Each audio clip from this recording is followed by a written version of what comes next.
So ayun mga utol, magandang araw sa inyong lahat at welcome back dito sa loft natin. Ayan, long time no see, ang tagal nating hindi nagkita-kita. Ang tagal nating hindi nakapag-vlog. So dahil ayan, masyadong naging busy at merong mga naging pagbabago dito sa atin. So ayun, mamaya nga isa-isahin ko sa inyo yung mga naging pagbabago dito sa loft. So bali, ayan, nung mga nakakaraan nga, nagte-training tayo ng mga pang-NDR natin. So, ayun, yung mga pang-NDR na tinetraining natin na yun, hindi natin sila nailaban. So, dahil nga, ayan, meron kasing ginawa dito sa bahay namin, kaya naapektuhan masyado yung mga ibon natin. Nagdesisyon ako na hindi sila ilaban. So, bali, eto nga, ipapakita ko sa inyo ngayon yung mga ibon na hindi natin nailaban. At ayun, i-update ko na rin kayo dito sa nangyari dito sa amin kung bakit yung mga ibon natin na pang-North hindi natin inilaban ng karera. So, ayan, unahin muna natin itong mga ibon natin. Papakita ko muna sila sa inyo. So, ito ngayon yung mga pang-North natin. So, bali, ayan. Ngayon, yung mga pang-North natin, nandito sila. Ayan, kasama na nila yung mga pang-South natin. Bali, ang pang-North natin na natira dito, 8. So, bali, yung ibang pang-North natin, in-out na natin. Meron akong 2 pinamigay, tas meron 3 sa baba. Nagkaroon ng sakit, tas meron isa tayong pang-North nung nakaraan, tinamaan din ng sakit, ayun, namatay yung ibon. So kaya ngayon, yung 8 pang-North natin, sila lang yung nandito kasama ng mga pang-South natin. So ito yung mga pang-North natin. Ganun din yung mga pang-South, papakita ko din sa inyo yung mga pang-South natin. Ayan. So malapit na rin mag-start ang training na itong mga pang-South natin kaya ayan, update ko na rin kayo. So isa-isahin muna natin yung mga pang-North natin. So unahin na natin to. Ayan, ito yung isang pang-North natin na hindi natin nailaban, no. Ayan, so nakatagpo siya ng training nung last training. Kinarga ko pa tong mga ibon natin at yun nga, sakto, preparation ng derby. Ginawa yung bahay, kaya ayan, mamaya papakita ko sa inyo kung bakit masyado silang naapektuhan nung ginawa yung bahay namin. Ayan nga, so ayan, naglugo na yung ibon at dahil natenga sila ng matagal, halos ang buwan sila mahigit na hindi lumilipad mula nga nung ginawa yung bahay namin. Tapos ito yung 2, ayan, so ayan, i-training din natin to ng last training.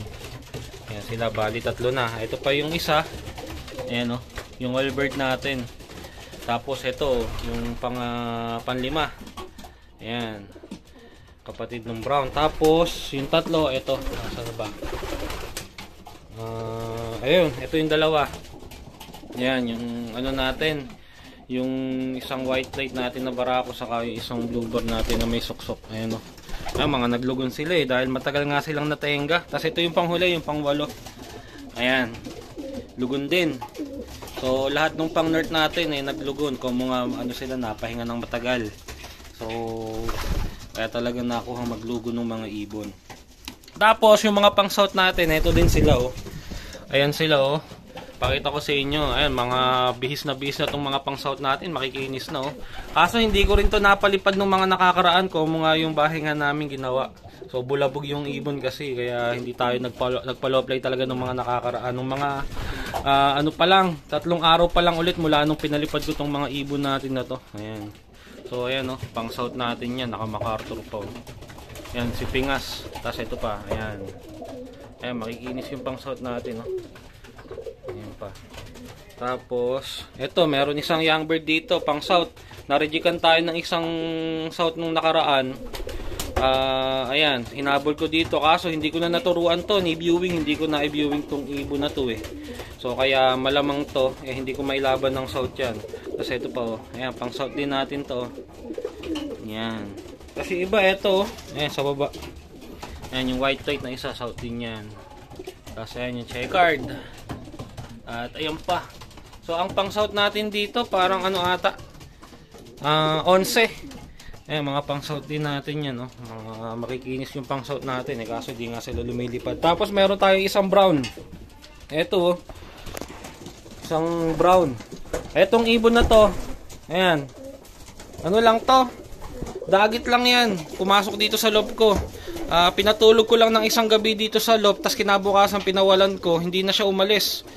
Dito na siya umuwi sa atin. So ilang araw na, 1 linggo na to halos nandito sa loob ko. At yun nga, ayaw nang lumayas ng ibon So kaya ngayon nung pinawalan ko yung mga pang-south natin, sumasabay na siya, hindi na siya lumalayas, talagang sinamahan niya na tong mga ibon natin, dito na tumira. So kaya hinayaan ko na, mukhang okay naman yung ibon, mukhang healthy naman, makinis. Wala namang sakit, kaya hinayaan natin dito sa loft. Pero kung gusto niyang umalis, anytime pwede siyang umalis pagka pinawawalan ko siya, pag pinaloloplay natin yung mga ibon kasama siya. So bali yan yung update natin dito sa mga ano natin, mga pang north at mga pang south. So mamaya papakita ko sa inyo yung mga ibon natin sa baba na hindi din natin nailaban dahil sila nga yung nagkasakit. So ilan ata yung nandun, 3 ata yung ibon natin na nasa babang nagkaroon ng sakit. Pero magaling na rin naman na sila. Ang kaso nga lang, di ko na sinampa dito dahil nga ayan, may ina na sigurado yung mga ibon na yun. Dahil itong mga ibon natin na nandito, sila yung mga matino at hindi ko na sila sinamahan ng may tama. Ayan. Tapos, eto na rin, update ko na rin kayo dito. Meron tayo dito mga ibon ngayon, oh. Ayan, mga young bird. Ito yung mga young bird na natin ng summer next year. Ano na to? Mga panlaban natin to ng BBC saka ng TGRC. Ayan nga, oh. So, naliligo sila sa paliguan nila. At ngayon nga, naka-schedule sila na pawalan. First time nilang lalabas ng loft. At papaliguan ko dun sila ng malatayon kagaya nung mga nakasanayan natin, nung mga nakaraang nagtuturo tayo ng young bird. Pinapaliguan ko muna para yung mga ibon hindi naman sila mainggan lumipad kaagad pag pinalabas natin ng loft dahil nga mga basa sila, hindi sila makakalipad. Para makapag-relax muna sila sa labas. At ayan nga, init na init yung mga ibon, gustong maligo sa paliguan. So kaya ngayon, ang gagawin ko, isa-isay natin silang paliguan ng malatayon at palalabasin natin ngayon ng loft ng mga pang summer natin.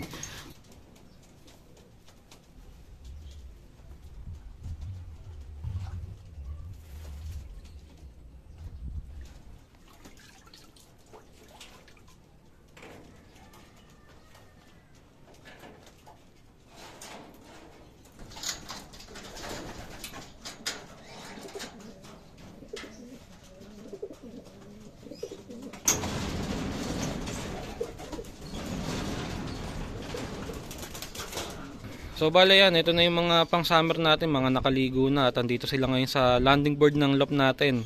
At ayan, basa pa yung mga balahibo nila at pakpak, kaya hindi pa sila makakalipad ngayon, hindi pa sila makakapitik. So kaya nga ganyan ang ginawa ko para yung mga ibon ma-relax muna dito sa labas ng loft, maging komportable muna. Para kung sakali mamaya pagka mga natuyo sila, hindi na sila may ilang. Gamay na nila kahit paano tong labas ng loft natin. So kaya nga sana mamaya pagka natuyo sila, wag muna silang magsipitikan, di baling dyan muna sila sa landing board ng loft natin at dito sa sa bubungan ng loft natin para yung area natin magamay muna nila. At ayun nga, para pagka lumipad sila hindi sila basta-basta may ilang bumaba.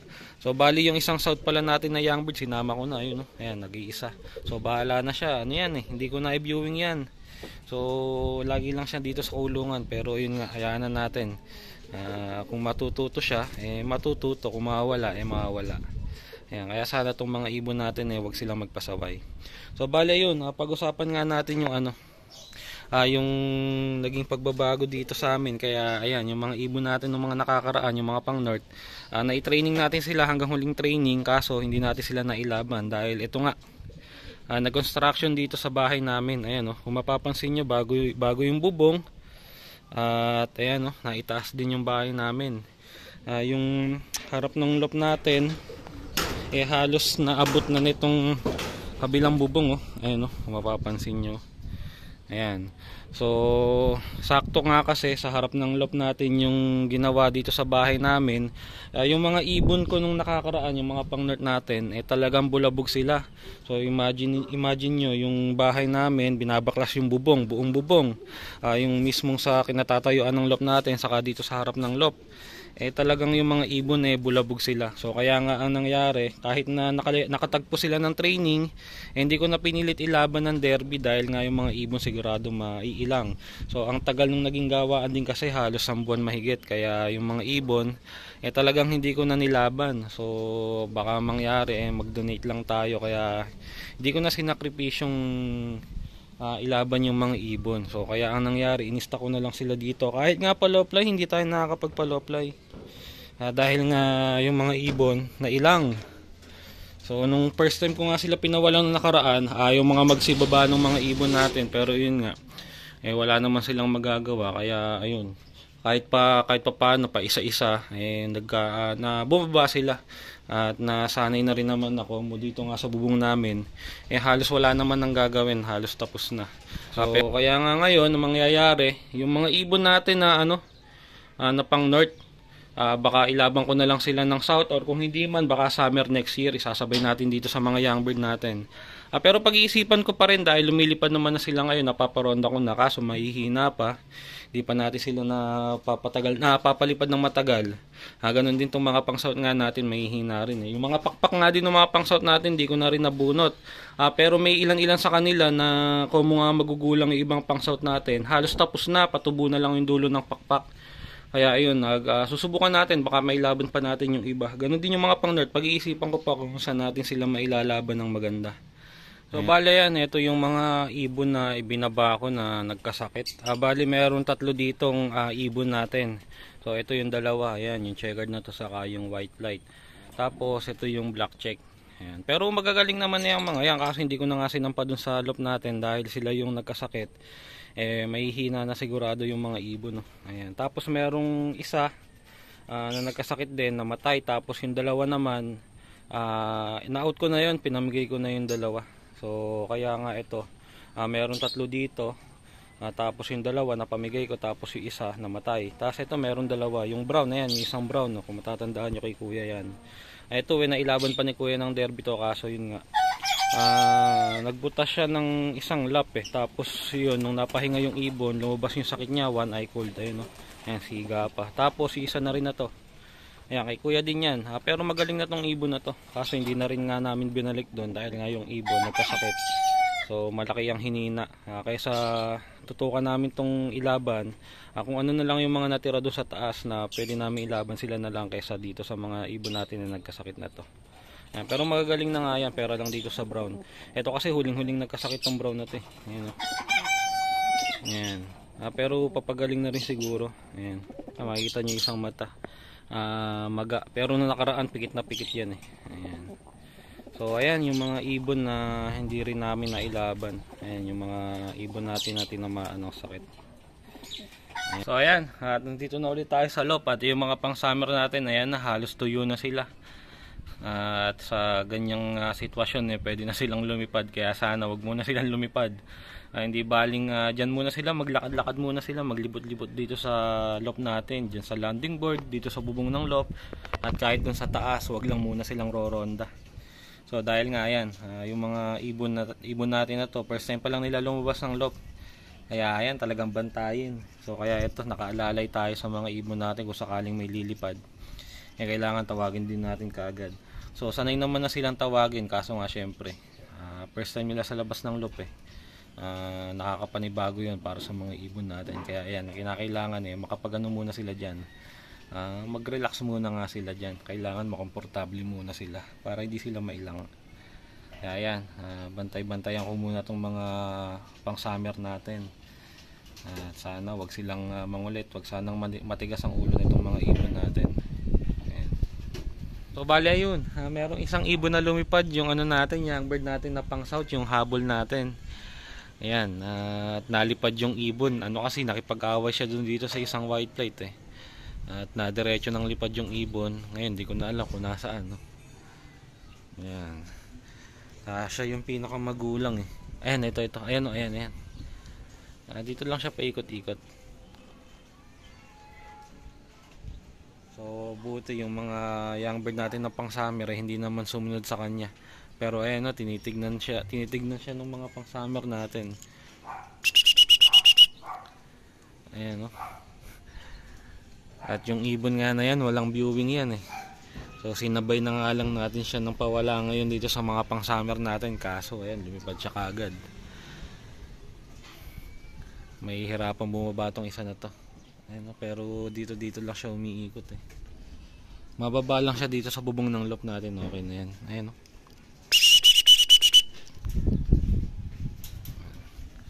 So ayan yung mga young bird natin buti hindi sumunod. Sana wag muna magsilipad tong mga natin young bird. Nasaan na? Ayan. Naku, sinundan. Yun nga ba sinasabi ko. Ayan, dyan kayo sa bubong. Ayun. Very good. Yung isa. Ayun, oh. Ayan, dapat dyan muna sila bumaba. Wag muna sana kayo magsisunod.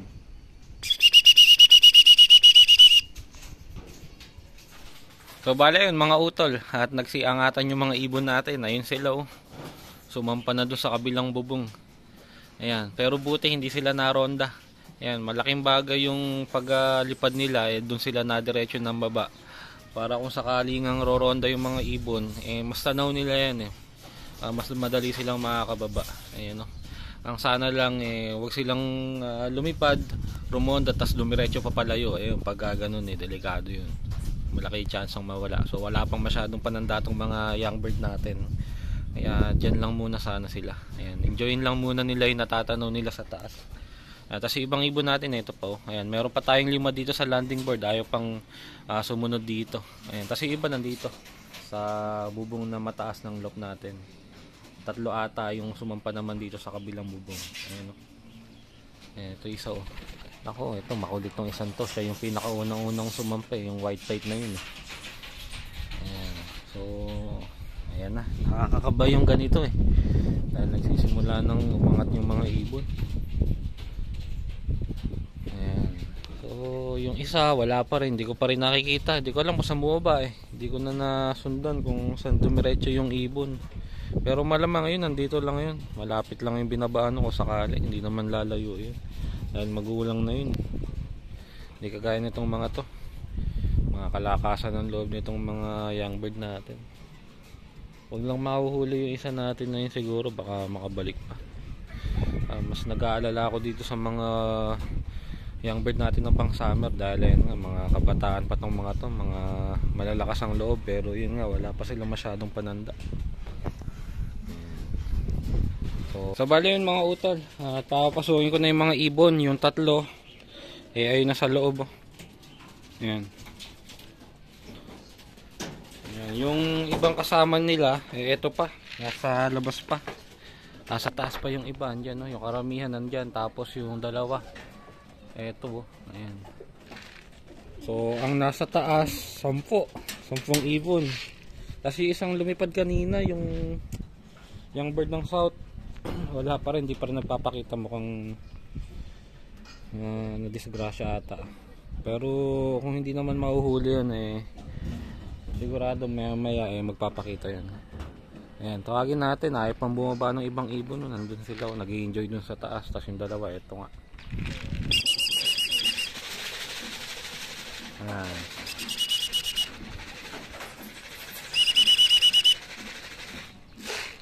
Kaso hindi pa nila alam na dito sila kailangan bumaba para makapasok, kaya ayun, gagawa natin ng paraan para mapababa natin dito yan. Pero pagka natungtong naman na sila dyan, ayun, umangat pa yung isa.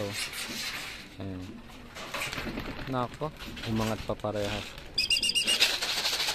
Ayun, yung isa rumonda. Ayun ako.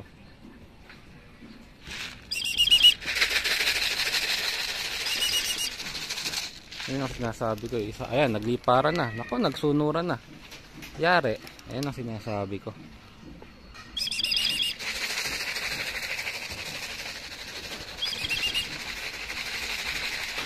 Ayun yung iba 2, 4, 5, 6, 6. Ayan, bumaba na yung isa. Ayan, dalawa, bumaba na. Ay, hindi nababa isa. Ayan. Lumipad lang yung isa, mga nagsunura na. Nako. 2, 4, 6, 2, 4, 6, 7. 7 yung lumipad. Nako, nagkagulo na. Yan nga ba sinasabi ko.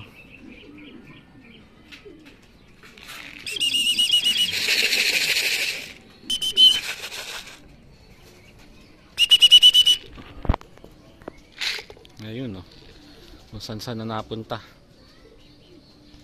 Ayun yung isang taas. Ayun ang sinasabi ko, masyadong malalakas ang loob.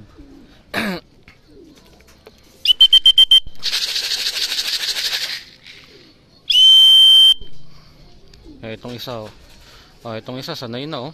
Ayun, rekta baba oh. Ito pa. Ay, nako, nasa na iba. Yung iba, may binabaan na yung iba, parang nababa na doon oh. Taas ng isa oh.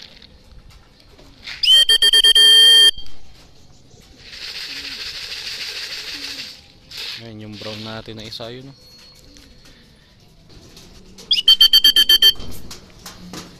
Ayun, may nababa doon oh. Ayun oh, yung sa may kulay green na bubong. Tapos ayun, may lumilipad pa. Kung kailan pa pasukin natin, saka naman sila nagliparan. Lumipad lang yung isang ibon eh, sinundan. Ayun yung brown oh. Saka isang white light. Ayun, bababa na yung brown. Ayun, sana yung brown. Meron pa isa.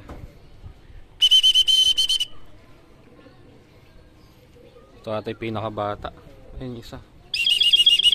Naku, lumipad na naman.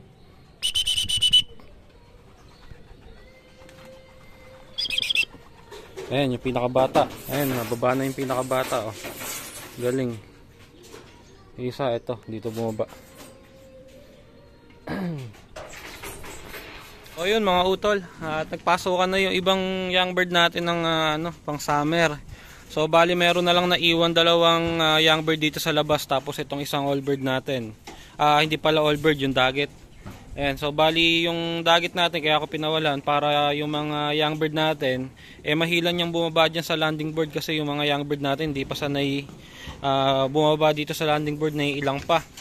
So kaya yun nga, yung mga young bird natin pinag-guide muna natin dito sa dagit natin, dahil itong dagit natin nakita nyo naman no? Andyan lang siya lagi. Ayan, bumaba na isang brown natin no? Huwag mong bugbugin, baka lumipad. Pasukan na natin itong brown. Ay puta ragis, yun ang sinasabi ko, binugbog naman ng brown.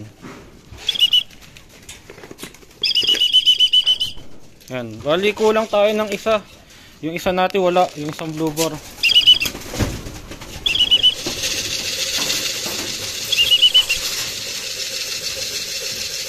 Tingin ko pwede nang papasukin tong ano natin. Ayan, yung all bird, yung dagit, para hindi na niya bugbugin yung dalawa. Total, nandito naman na sa baba yung dalawa. Ayun, no? Yung isang brown natin na young bird, ayun, pumasok na. So isa na lang ang nasa labas. Itong blue bar, nasa na? Kakauwi lang ng blue bar na to eh. So, sakto, nung pinapapasok ko yung mga ibon, bigla siyang dumating. Nasa na ba? Yung isa nating young bird hindi ko alam kung saan nababa, pero malamang nandyan lang yun. Ayan o, ayan. Bali, 15 yung young bird na pinalabas natin. 16 kasama yung pang south, kaso yung pang south di ko na masyadong iniintindi yun, kasi ano yun, kumbaga ayos lang kahit mawala na yun eh. Ang importante sa akin itong mga young bird ng summer. So yun nga, kaya yung isang kulang natin na young bird ng pang summer, sana umuwi pa. Itong isa na to kababalik lang neto. Isa to sa kulang kanina, pero yun nga, dumating siya ngayon habang nagpapapasok ako. Ayan. So papasok na rin to. Sana lang bumalik pa yung isang ano natin, isang blue bar natin na young bird. Ayan, so balitaan ko kayo. So bali yan, ito na yung mga pang summer natin, nakapasok na sila oh. Ayan, kulang tayo ng isa, 14 lang yung mga young bird natin ngayon dito. So yung isang kulang natin na young bird na pang summer hindi pa rin bumabalik magpahanggang sa ngayon. Saka yung isang young bird natin ng south kanina na sinabay natin ng turo dito sa mga pang summer natin, hindi na rin nagpakita. So hindi ko naman iniintindi yun. Wala naman sa akin kung mawala yung ibon na yun, dahil nga ayun, napabayaan ko na yun, gumulang na dito sa loop. Hindi ko na na-viewing, hindi ko na naturuan. Kaya kung mawala yung isa na yun, hindi ko naman pinanghihinayangan. Ang pinanghihinayangan ko yung isang young bird natin na blue bar na ng BBC. So malamang yung ibon nakadapo na nagpapahinga. Malamang napagod na yun dahil kaninang tanghali pa sila nasa labas ng loop. Tapos yun nga, mga nagpitikan sila nung mga natuyo yung balahibo. So 7 or 8 atang ibon yung lumipad kanina. Pero buti, sa mga lumipad kanina, isa lang ang kulang natin. Yung blue bar nga lang na young bird, karamihan nung lumipad kanina nandito naman nakabalik. Ayan nga, ito nga yung brown. Itong checkered na may puti sa ulo. Saka ito Ayan. Tapos, itong makulit na to. Yung white light na yan, na mapakatigas ng ulo sa kaya ring white light din na yan. Ayaw mga magsilubay ng liparang kanina. Kala mong mga sanay na pero yun nga, first time lang nila nakawala kanina. So, maswerte na rin tayo. Isa lang ang kulang. Pero sana nga, bumalik pa yung isang kulang natin ng BBC. So, yun ang pinanghihinayangan ko kasi, ano yun, young bird yun eh. Kumbaga, ito kasi isang batch tong mga pang summer natin eh. Sana kompleto pa sila. Ayan. So, bali yun. Dito naman sa mga ibon natin ng North at South, yung pinagsama natin. Ayan, ngayon ang gagawin ko dito sa mga to siguro itutuloy ko na sila ng south. Baka ilaban natin sila ng south, palalakasin ko lang tong mga ibon natin. Tapos ayun, isasabak natin sila ng training ng south at kung sakali umabot ng derby, lalaban din natin sila ng derby. So pipilitin natin ihabol yung lakas ng mga ibon natin na to dahil mga nabagak to. Tagal na itong naka-stock. So hindi talaga sila lumipad ng halos sa isang buwan at kalahati siguro. Ganong katagal silang hindi nalipad. Pero yun nga, ako mo ngayon medyo napapalipad ko na sila. Susubukan natin ihabol yung mga pang south natin. Subukan natin palakasin. Ganun din yung mga pang north na hindi natin nailaban. Yan, sayang din kasi. So, ang dami pa nito. Ilang ibon pa to? 20. Kasama na natin tong ayan, yung Lopisitor tuloy. Yung natin na to, yung dagit, ampon. Ayan, ganda, red bar. Red pencil pala. Ayan, napakaamo kasi ng ibon na yan. Di na umalis dito mula nung pinatulog ko lang na isang beses. Ayan, sabak tuloy siya ngayon ng south. Ayan, susubukan natin siya ng south. Ayan. So, bali yun lang mga utol. Hanggang sa susunod na video na lang. Maraming salamat sa panonood.